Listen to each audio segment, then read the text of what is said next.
Si vous pensez prendre vos décisions librement, cette vidéo va vous déranger.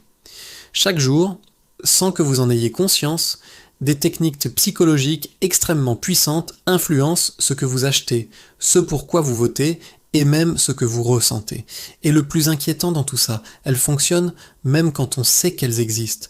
Elles sont conçues pour être invisibles, pour parler directement à votre cerveau reptilien.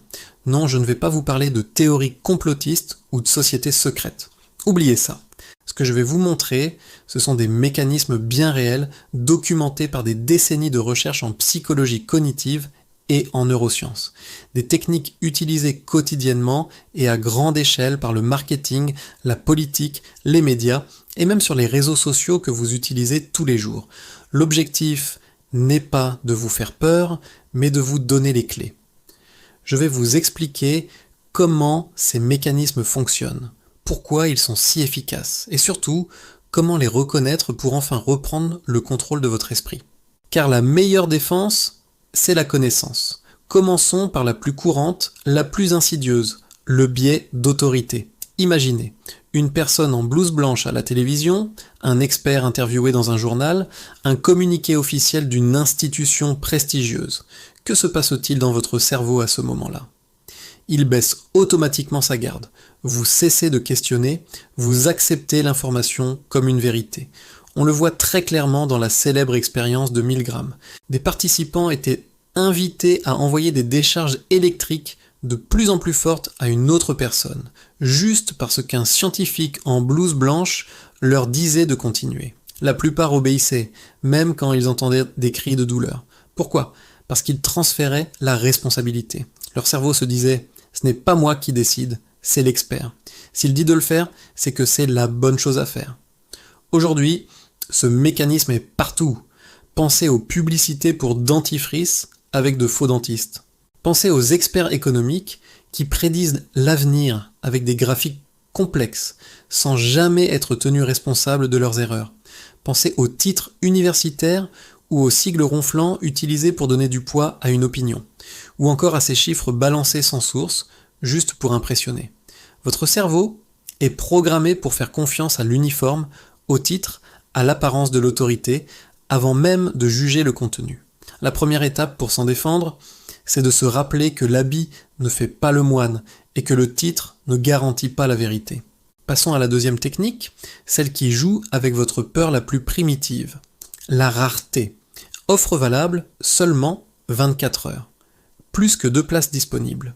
Ces phrases vous semblent familières ? Elles ne sont pas là par hasard. Elles activent un interrupteur dans votre cerveau qui court-circuite la réflexion logique.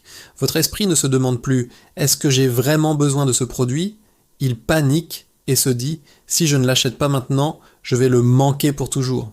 Ce mécanisme, c'est la peur de manquer quelque chose, le fameux FOMO, Fear of Missing Out. C'est une peur héritée de nos ancêtres pour qui une ressource rare, comme de la nourriture ou un abri, était une question de vie ou de mort. Aujourd'hui, les marketeurs exploitent ce réflexe archaïque pour vous vendre tout et n'importe quoi. Votre cerveau confond automatiquement rareté et valeur. Si quelque chose est difficile à obtenir, il doit forcément être précieux. Regardez le e-commerce, avec ses comptes à rebours et ses stocks affichés en temps réel. Pensez au lancement de crypto-monnaies ou de NFT, où l'on crée une urgence artificielle pour pousser les gens à acheter sans réfléchir. Pensez à ces formations en ligne qui ferment leurs inscriptions à une date précise pour créer un pic de vente. À chaque fois, le but est le même. Vous faire prendre une décision émotionnelle, rapide, avant que votre esprit rationnel n'ait le temps d'analyser la situation. La rareté est une illusion conçue pour désactiver votre esprit critique. La troisième technique est peut-être la plus subtile. On l'appelle l'engagement progressif, ou la technique du pied dans la porte. Personne ne vous demandera jamais un grand engagement dès le début. On ne vous demande pas de donner 100 € à une cause, on vous demande de signer une pétition. On ne vous demande pas d'acheter un produit cher, on vous demande de liker une page, de cliquer sur un lien ou de vous inscrire à une newsletter gratuite. On vous demande un tout petit « oui ». Pourquoi ? Parce qu'une fois que vous avez dit « oui », une première fois, même pour quelque chose d'insignifiant, votre cerveau change. Il se perçoit désormais comme quelqu'un d'engagé envers cette cause, cette marque ou cette idée, et notre cerveau déteste l'incohérence. Pour rester cohérent avec ce premier petit engagement, vous serez beaucoup plus enclin à dire oui à une demande plus importante par la suite. C'est une pente douce, une escalade. Chaque petit clic, chaque like, chaque formulaire rempli est une micro-décision qui vous engage un peu plus. Vous avez liké la page d'un politicien, vous serez plus réceptif à ses idées. Vous avez profité d'un essai gratuit, vous serez plus susceptible de payer pour l'abonnement complet. C'est un processus qui construit une relation et une loyauté sans même que vous vous en rendiez compte. On vous accroche avec un petit hameçon et on vous tire tout doucement. Et enfin, la quatrième technique, l'arme de destruction massive de la rationalité, l'émotion. La peur, la colère, la joie, la culpabilité, l'espoir. Une émotion forte a le pouvoir de complètement court-circuiter votre cortex préfrontal, la partie de votre cerveau responsable de l'analyse, de la logique et de la décision réfléchie. Quand l'émotion prend le dessus, la logique est mise en pause. Et ça, les médias, les politiciens et les algorithmes des réseaux sociaux l'ont parfaitement compris. Regardez les titres des articles d'actualité. Ils sont conçus pour être anxiogènes, pour choquer, pour indigner. Pourquoi ? Parce qu'un titre qui génère de la peur ou de la colère obtiendra infiniment plus de clics qu'un titre neutre et factuel. L'indignation est devenue un modèle économique. Les réseaux sociaux amplifient ce phénomène.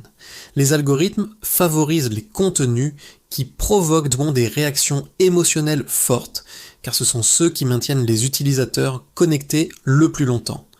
Le résultat, c'est cette polarisation extrême que l'on observe partout. On ne cherche plus à informer, on cherche à faire réagir. On ne crée plus du débat, on crée des camps.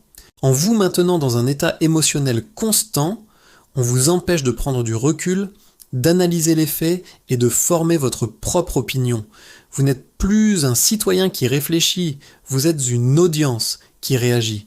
Alors, face à tout ça, comment on se protège ? Comment reprendre le contrôle ? Ce n'est pas si compliqué, mais ça demande de la discipline. La clé, c'est de ralentir. La manipulation fonctionne toujours mieux dans l'urgence et l'émotion. Avant de prendre une décision, de cliquer, de partager ou même de vous former une opinion, prenez une pause et posez-vous systématiquement ces 3 questions. Premièrement, qui gagne si je dis oui ? Suivez l'argent, suivez le pouvoir. À qui profite cette décision, cette croyance, cette action ? Est-ce vraiment à vous ou à celui qui vous la propose ? Deuxièmement, quelle émotion essaie-t-on de provoquer en moi ? Est-ce la peur, la colère, l'enthousiasme, la culpabilité ? Identifiez l'émotion. Le simple fait de la nommer vous permet de vous en distancier et de réactiver votre esprit logique. Et troisièmement, quelle est l'information manquante ? On vous présente toujours une version de l'histoire. Quelle est l'autre version ? Quels sont les arguments contraires ? Quels sont les chiffres qu'on ne vous montre pas ? Cherchez activement ce qui est omis. En intégrant ces 3 questions comme un réflexe, vous construisez un bouclier mental. Vous ne serez plus une cible passive. Vous deviendrez un observateur actif, capable de déjouer les tentatives de manipulation. Si cette vidéo vous a fait réfléchir, si elle a allumé une petite lumière dans votre esprit, c'est qu'elle était nécessaire. Partagez-la avec quelqu'un qui a besoin de l'entendre. Et j'aimerais vraiment savoir quelle est la technique de manipulation que vous voyez le plus souvent autour de vous. Dites-le moi dans les commentaires, ça m'intéresse énormément. Abonnez-vous parce que la prochaine vidéo sera encore plus personnelle. On parlera des techniques de manipulation subtiles qui peuvent exister dans nos relations amicales, familiales et amoureuses. Et merci de m'avoir écouté et à très bientôt.